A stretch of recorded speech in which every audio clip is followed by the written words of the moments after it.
Kewenangan yang luas berarti tanggung jawab yang lebih besar bagi provinsi dan rakyat Papua agar mengatur pemerintahan, mengatur kekayaan alam, mengatur kesejahteraan bagi sebesar-besarnya kemakmuran.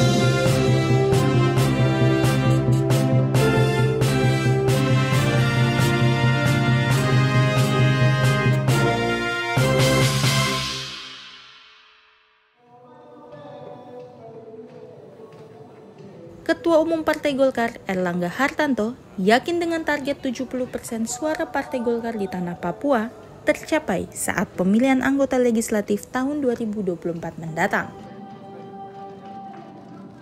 Pernyataan tersebut disampaikan Erlangga Hartanto saat pembukaan Rapim dan pelantikan 4 Ketua DPD 1 Partai Golkar yang berlangsung di GSG MNM Yaware Timika, Jumat 24 Februari 2023. Keempat Ketua DPD 1 Partai Golkar dan jajaran pengurus yang dilantik Ketua Umum Golkar yaitu Ketua DPD 1 Partai Golkar Papua Pegunungan John Tabo, Papua Tengah Ateng Eduai, Papua Selatan Yusak Yaluo, dan Papua Barat Daya Lambertus Citmau. Saat menyampaikan pidato politiknya di hadapan ribuan kader dan simpatisan Partai Golkar, Erlangga Hartanto mengatakan, melihat semangat yang diemban para kader Golkar di tanah Papua, dirinya yakin partai berlambang pohon beringin ini akan kembali berjaya di tanah Papua. Untuk itu, Erlangga Hartanto mengajak semua komponen Partai Golkar di tanah Papua untuk tetap solid dalam menggalang kebersamaan dengan rakyat, guna merebut kembali kejayaan Partai Golkar di seluruh pelosok tanah Papua.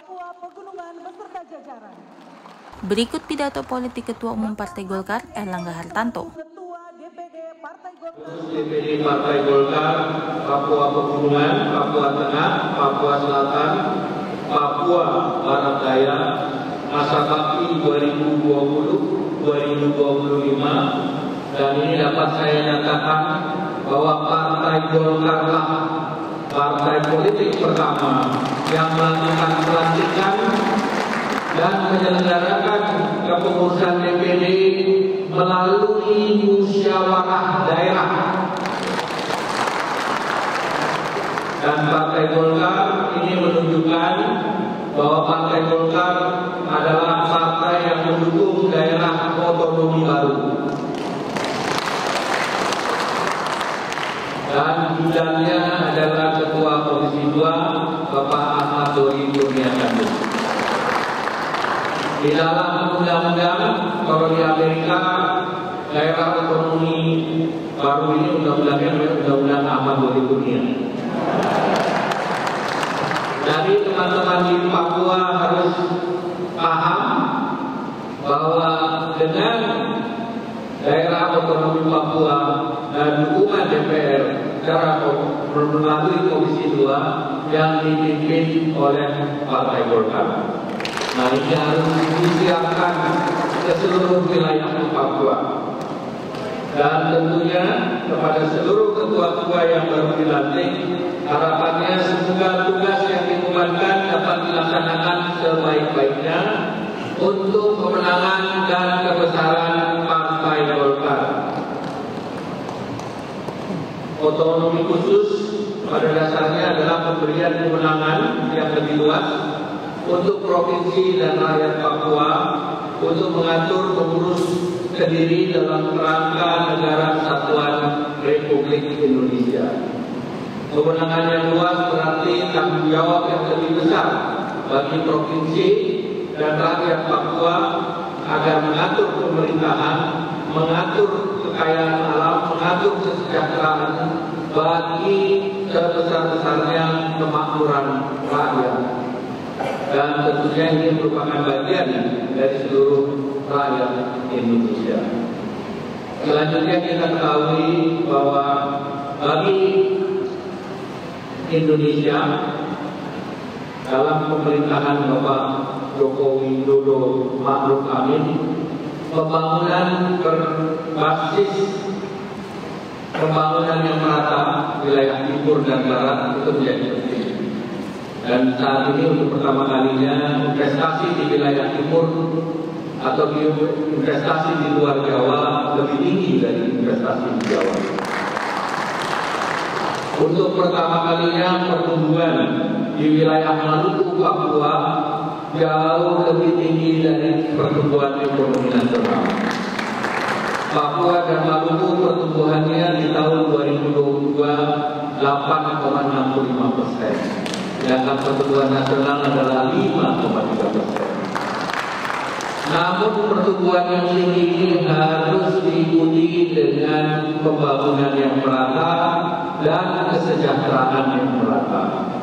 Kita ketahui Papua dan Maluku sangat diberkati dengan kekayaan alam, sumber daya alam. Oleh karena itu penting bagi kita untuk mengelola sumber daya alam secara baik. Ada potensi juga, potensi pariwisata. Nah tentu ini harus bisa kita kelola secara baik dan tentu kita harus sama-sama menjaga ketentraman masyarakat. Dan tantangan yang paling utama dan terutama tentu tantangan terhadap pengembangan sumber daya manusia. Saya titip kepada gubernur, wali kota, bupati yang juga sebagian dijabat oleh kader-kader Partai Golkar.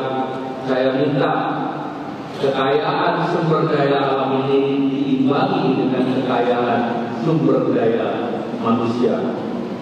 Partai Golkar akan terus mendukung pengembangan sumber daya manusia. Dan di sini saya meminta kepada Pak Menteri Perindustrian, karena kemarin saya mendorong kerjasama vokasi dengan industri. Maka saya ingin agar politeknik ada di setiap provinsi daerah otonomi baru Papua. Dan saya minta Pak Menteri untuk segera mengkoordinasikan, karena pemerintah sudah memberikan yang namanya super deduction tax bagi perusahaan swasta yang mendirikan sekolah atau politeknik. Kalau investasinya 100, pemerintah akan menggantinya 200%. Maka ini tugas dari ketua-ketua DPD yang baru, tugas kepada fraksi Partai Golkar, Kakak Robert, untuk mengkoordinasikan, karena di Komisi 10 itu semua anggarannya terbuka. Dan oleh karena itu, dan programnya terbuka. Ada yang namanya Kampus Merdeka, artinya program bisa dikelola oleh industri atau swasta dan dipayungi dengan program Kampus Merdeka. Kita akan dorong pendidikan ini berbasis vokasi dan politeknik. Dengan demikian lulusan bisa menjadi cepat. Kalau politeknik lulus tahun pertama bisa kerja, lulus tahun kedua bisa kerja, lulus tahun ketiga bisa kerja. Ini yang menjadi tujuan untuk pengembangan di daerah otonomi baru di Papua. Selanjutnya tentu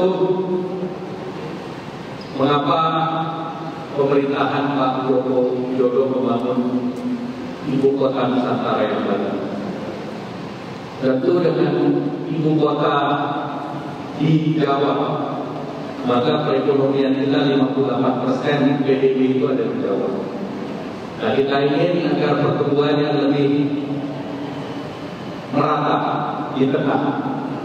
Kalau kita pindahkan ini ke IKN, maka kita yang berada di Papua bangun jam 7, di Jakarta masih tidur karena masih jam 5 pagi. Maka tentu kita akan mulai bekerja secara nasional 1 jam lebih awal daripada ibu kotanya di Jakarta. Dan tentu matahari terbit dari timur, kita bangun lebih pagi, kita bersaing dengan global lebih pagi lagi. Dan pasti kita bisa bersaing dengan negara sekitar kita di ASEAN. Karena kalau kita di ibu kota baru, Indonesia bekerja pada jam 8 di ibu kota Papua, di ibu kota negara, Singapura pun bangunnya sama, Hong Kong pun bangunnya sama. Jadi kita bersaing dengan negara-negara negara di Asia Tenggara. Karena kalau tidak, mereka sudah bangun, mereka sudah menjual produk, sudah dibeli oleh negara lain 1 jam lebih awal dari kita. Maka kita akan lebih secara waktu dan secara lokasi akan lebih mudah, sehingga pertumbuhan akan lebih merata. Itu salah satu hal yang mendorong mengapa ibu kota baru itu menjadi penting. Dan dari ibu kota baru ke Timika ini 2,5 jam.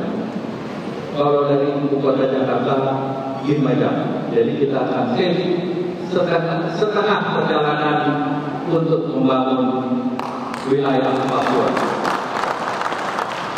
Terkait dengan pelaksanaan pemilu, tentu pileg dan pilpres menjadi penting. Saya tahu kader-kader di wilayah Papua ini siap jadi gubernur, siap jadi bupati, siap jadi wali kota. Betul? Siap? Suaranya kencang. Tapi saya ingatkan, pilkada masih lebih belakang daripada pileg dan pilpres. Jadi menangkan pileg dan pilpres dulu. Ya, sanggup? Saya mau kemenangan pertama saya dengar dari Provinsi Papua. Saudara siap? Sanggup? Kita kuningkan bumi Papua. Sudah waktunya Papua memulih kembali.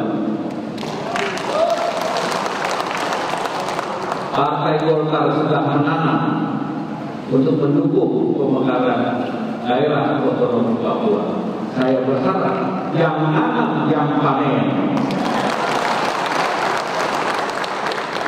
Partai Golkar akan dorong di wilayah Papua Selatan menjadi lumbung pangan nasional. Partai Golkar juga dorong agar transportasi logistik akan terus lebih baik di wilayah Papua. Apalagi Bapak Presiden telah membangun jalan Trans Papua. Ini tentu akan menghubungkan secara fisik wilayah-wilayah Papua, tetapi juga kita akan dorong transportasi laut yang secara logistik juga akan baik. Tentu terkait dengan pemilu legislatif, Partai Golkar adalah partai pertama yang sudah mengusung lebih dari 200% dalam DPR RI, DPR Kabupaten maupun kota. Dan dengan dilantiknya saudara-saudara pengurus di 4 provinsi baru ini, maka tentu saya minta dipersiapkan sebaik-baiknya. Dan masih ada waktu kita untuk evaluasi. Dan evaluasi ini saya minta untuk mendapatkan masukan yang baik. Dan saya dengar Pak Ahmad Doli Kurnia ini cukup mendengarkan seluruh masukan dari seluruh kader-kader Papua di wilayah Papua ini. Nah, tentu untuk calon legislatif, DPP pun akan terus mendengar agar target-target yang luar biasa ini kita bisa capai dengan kerja bersama. Oleh karena itu, nanti dalam penyusunannya saya minta seluruh masukan yang ada untuk kita serap. Dan memang target Partai Golkar yang selama ini kita nomor 1, nomor 2, dan juga beberapa kali sejak tahun 2004 kita nomor 2 terus, maka sudah 20 tahun kita nomor 2. Maka sudah waktunya kita kembali ke nomor 1. Saudara siap menangkan pilpres dan pileg? Saudara siap menangkan pilkada setelahnya? Pilkada target kita 60%. Tapi dengan angka-angka yang tadi, kemungkinan target kita naik ke 70%, khusus di wilayah Papua. Oleh karena itu, ya kita menang. Setuju? Kalau kita menang, kita menentukan nasib sendiri. Selain menentukan nasib sendiri, kita juga mendorong agar nasib bangsa ini bisa sejahtera. Kita lebih baik kita yang menyejahterakan rakyat daripada kita tunggu yang lain untuk menyejahterakan rakyat. Setuju? Siap? Alhamdulillah. Saya ingin akhiri dengan pantun. Selama jalan cepat ke Raja Ampat, bawa bekal nasi ketupat. Mari merapat ke nomor 4, pilihan hebat yang paling tepat.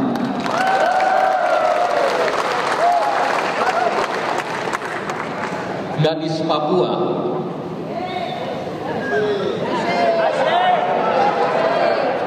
kalau gadis pada semangat.